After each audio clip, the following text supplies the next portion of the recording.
All right, so by now you've had the opportunity to play the game Color-rama, and hopefully you were able to discover something through playing the game. But I would imagine that most of your results came out to be actually purple, and I think you would get a higher percentage of purple than any other color.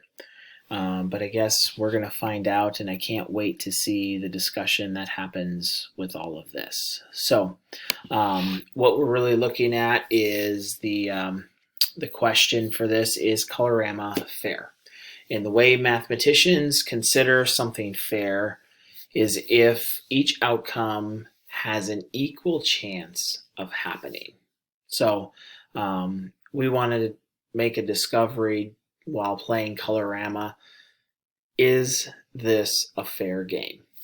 Does everyone have a chance? Is something happening more often than not? And based off of your results, I would imagine you've kind of come to the conclusion for that.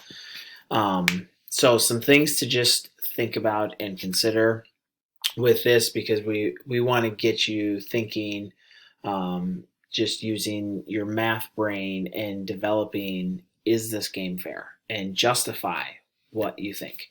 So, are all of the colors equally likely to win?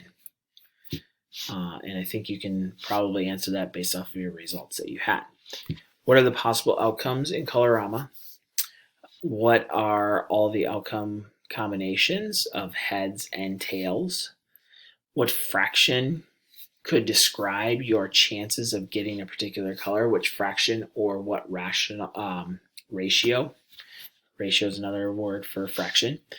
And then how does the number of tails you get affect the final color you land on?